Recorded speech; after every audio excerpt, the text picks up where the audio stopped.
Okay guys, PD Tech here with another little Mavic Mini video where we're going to just push the range out a little bit. So I'm just hovering here, getting some satellites, 14 satellites at the moment. It's a beautiful day, perfect conditions, really warm, probably approaching 20 degrees centigrade. It's a little breezy though, you can see by the wind turbine there. So I'm just climbing a little bit here.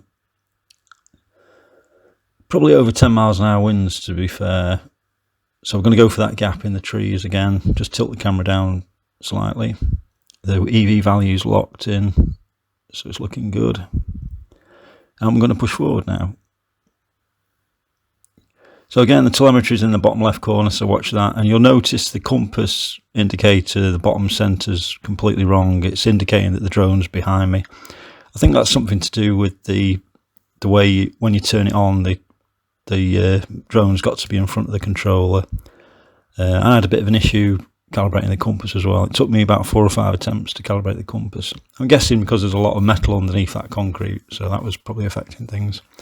Anyway, eventually sorted it out and we're away. So just bear in mind that compass indicator is incorrect. It's indicating that the drone's behind me.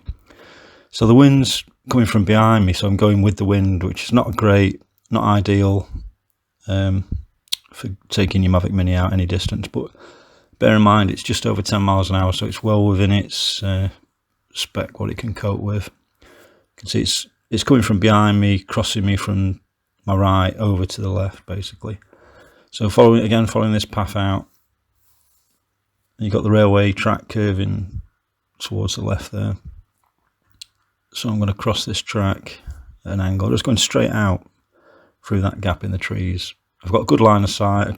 I can see right up to that hill in the distance. There's nothing blocking my sight from where I am to those hills in the distance there. So all this is within my line of sight. Got a nice shot there of the shadow on the ground there, the wind turbine. So we're looking at the distance and we're just approaching 600 meters there. So last time I did just over 800 meters last time, so my aim today is just to get out to around 1 kilometer. So we're just approaching. I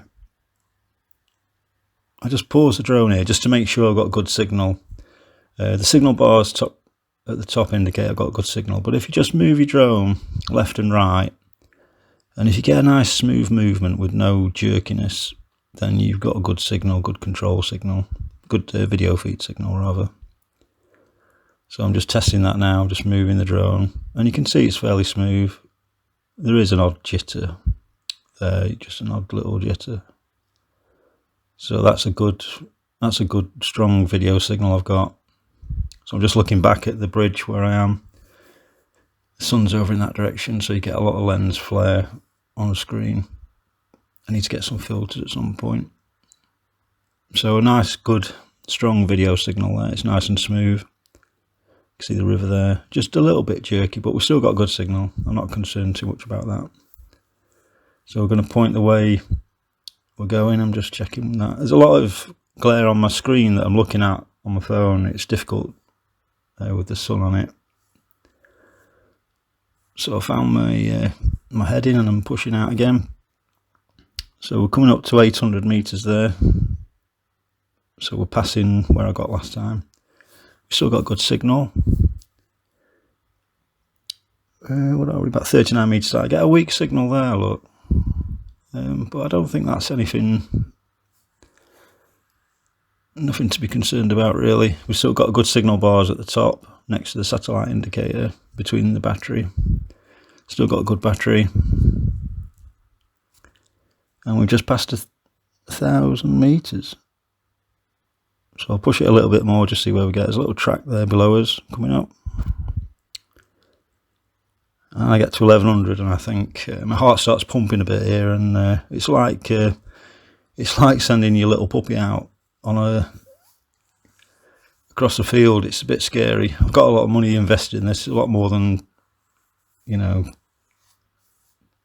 probably not as much as some people spend on a drone, but to me it's a lot of money, and I definitely don't want to be losing it. So again, I'm just trying to get my bearings here, which way to head back, because I can't rely on that indicator at the bottom. It's not giving me the correct indication.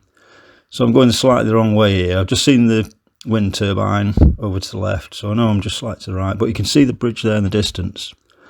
But I'm just slightly off course. I'm going towards the towards more to the right from where I should be.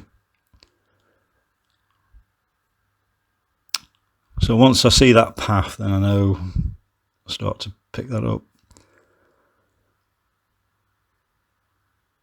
Then I know roughly where I am now, so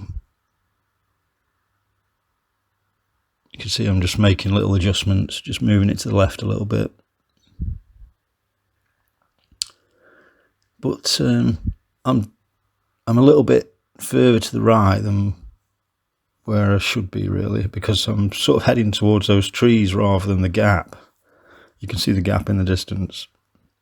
So what happens shortly, I think what happens, the trees get between me and the drone basically and just interfere with the signal a little bit. I'm at 40 meters, so I'll lose signal there, look. That's video signal. Bear in mind, I've still got control. You'll see in a minute.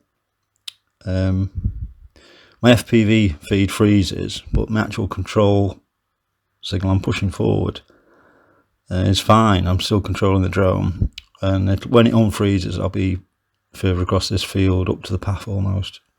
And you can see that in the onboard footage there. It's just jumped forward now on the FPV feed. Obviously on the onboard footage it's not been affected. So just bear that in mind when you lose video signal.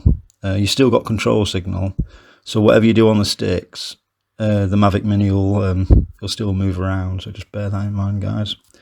So we're coming up to this gap in the trees. Well, I'm almost over the trees really. The gap's just a little bit to the left, look below me. So I think that's why I lost signal there, because those trees were slightly between me and the drone. It doesn't take much to block the signal. Doesn't take much at all. There's no leaves on those trees either. It's just very thin branches. So I'm in that, like a sort of, what looks like the bottom of an old building, foundations of an old building there. Just in front of that. Get a nice shot of the viaduct.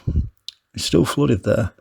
And I get a strong wind warning there. I think that's because I'm about 38, 40 metres, something like that. It is quite windy actually. Well over 10 miles an hour. And obviously as I descend, that warning disappears. So just bear that in mind. It can be a little bit windy, more windy higher up than what you think it is on the ground. So I enjoyed that flight, guys, and I was certainly very surprised at how far I did get with it. Really pleased with that. So hopefully next time I'll try and improve on that again. But this is the CE version Mavic Mini, so it's vastly reduced power. Anyway, guys, take care. Hope you enjoyed that. Bye bye for now.